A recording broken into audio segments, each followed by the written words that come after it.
Ladies and gentlemen, this is Brock Beard from NASCAR.info, and I have something very exciting to show you here today.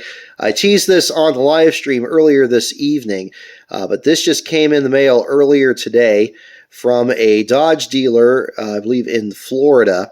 This is a display of all 10 of the Dodge manufacturer cars that were run at Daytona in February 18th, 2001.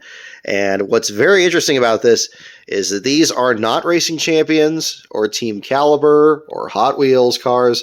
These appear to be the exact same body style that was used on the cars that were in the cereal box giveaways that General Mills did that same year. Now, they only made 5 of those 10 cars at the time, but these here are very much in the same body style. And it seems like, they use kind of the prototypical body style that from the Dodges before the design was finalized here. It kind of looks more like the show cars you saw in part 1. Got Bill Elliott's car here, first one, then Stacy Compton's Kodiak paint scheme with a little bit of a different look. This kind of tattered pattern on the hood is a little different from the actual final scheme. It's also very different from the 2000 paint scheme, which is more of a smooth transition from the green to black. Kind of move the camera down here and you can see that a little better. This plastic cover does not come off. It looks like it's stuck on there pretty good, so I don't want to mess this thing up, but I definitely want to show you these as best as possible here.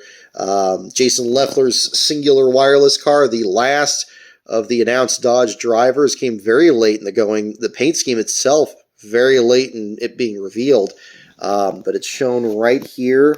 You can see kind of with the logo. To kind of, I can almost bring it down lower than the table here. There we go. Now you can see that a little better. Kind of go back to these other ones. You can see those a little. There we are. Kind of the front valence on these cars. Very nice detail on these. It's like plastic wheels on these, closer to the, again, the cereal box versions of the cars. There's John Andretti's Cheerios Dodge, and then Casey Atwood's number 19. It doesn't have the different roof numbers. They had red roof numbers on Elliott's and green for Atwood's in the 500, but this one here very much with the regular white numbers. Ward Burton's Dodge back here. Caterpillar Dodge, the Hobus Pipes associate sponsor there. Right next to it, Sterling Marlin, and yes, much like the Kodiak car, has the actual beer sponsorship on there. So the Coors Light silver bullet paint scheme.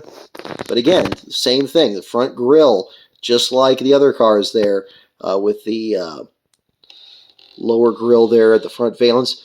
This is the first Dave Blaney diecast I've seen with the numbers italicized forward. It seemed like a lot of the Racing Champions ones had it moved backward.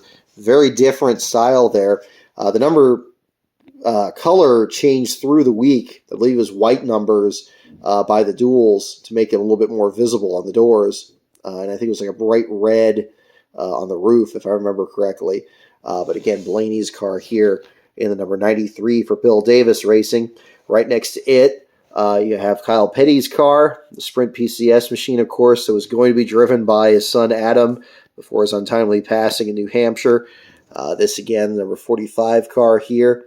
And then next to it, the latest addition to Petty Enterprises, Buckshot Jones, his mystery sponsor, Georgia Pacific, that followed him over from the Xfinity Series, his second attempt to run full-time in the Cup Series.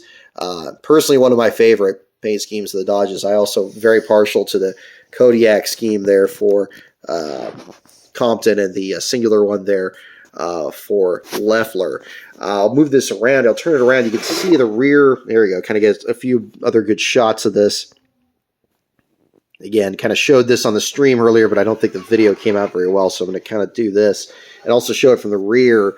You can see the rear bumpers are a bit different from the final version.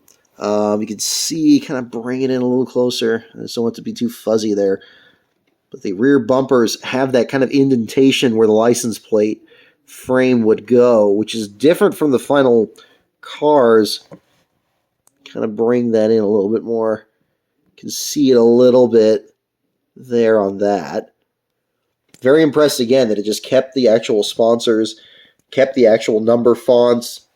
Again, a little bit of artistic liberty taken with some of the other schemes. See, this one actually has the numbers italicized forward on the other side there for Blaney's car, but a little bit different there for the 93. And do all of them have the drivers' names on the roof? Yeah, the Marlin's doesn't. Ward's does, and Blaney's does. Blaney has the autograph. It's interesting that some don't have that on there. There you go. Kyle Petty. I think you can see the bumper difference a little bit better there. Got the Leffler machine here. It's got some, doesn't have the contingency decals, but again, really interesting. Actually, no, this one's got the contingencies. Okay, so again, all of them are slightly different from one another on this one. The John Andretti. Maybe it's for the 5 that came in the cereal boxes, although again, the Kodiak car, they just released a version that just had his name on it instead. Let's try to bring this on end here, kind of get that into the light. There we go. Now you can kind of see the bumpers a little better. Yeah, see, it's got that little indentation, kind of the smiley face there, where the license plate frame is on the rear bumpers. And that's just a little different from the way the final design worked out. It's kind of closer to a Pontiac style at the time than a Dodge. Very good detail on the Kyle Petty car. The Buckshot Jones, too. Kind of trying to keep that. It's too bad the glare on the material. It's got, I guess they had a price tag or something here. I need to get that cleaned off of there. Get some goo gone there. There we are. But a really, really impressive piece. And we just kind of turn it around, kind of get you the view from that direction here. There you go. Of the 10 cars, the 10 Dodge teams, the original 10 Dodge teams from the 2001 Daytona 500, and feature very prominently in these remaining 2 episodes of 500 Days. Another thing that came with these diecast here was this letter that was also sent from Jim Julo, the Vice President of Marketing for Dodge, on the Dodge letterhead. You can read it on screen here, but I'll go ahead and read it out. Dear Dealer Principal, enclosed, please find your complete set of the Dodge Winston Cup lineup. These models are not only collectible, only 3,500 sets exist, but they represent your contribution in making Dodge's return to Winston Cup a reality. These are exciting times for Dodge, and we greatly appreciate your efforts.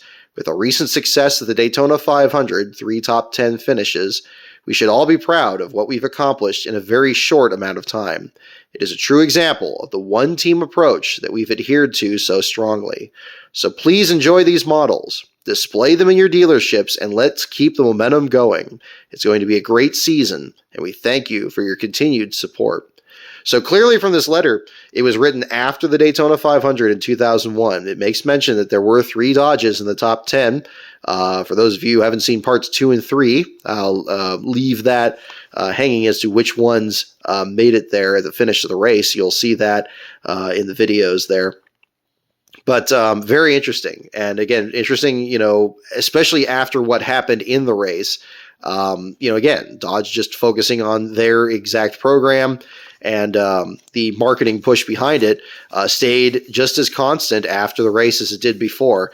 And February 18th, despite, of course, its negative notoriety for what happened to Dale Earnhardt on the final lap, is very much still something that's celebrated for the Dodge program at that time. And then it was successful for them, to bring these cars out and have as good of a showing as they did in the race. But again, a very interesting little kind of picture of the advertising at the time here. So I hope you enjoyed this look here. If there's any other pictures you'd like to see of this or anything, definitely let me know. And thank you again for your support of 500 Days. Part 2 coming up next Wednesday, December 28th at 8 p.m. Eastern, 5 p.m. Pacific, right here on this channel. If you're in the $5 and up levels of the Patreon, you'll have advanced access already to parts 2 and 3 that are on the Patreon there. So thank you so much for your support, and I hope you enjoyed this video.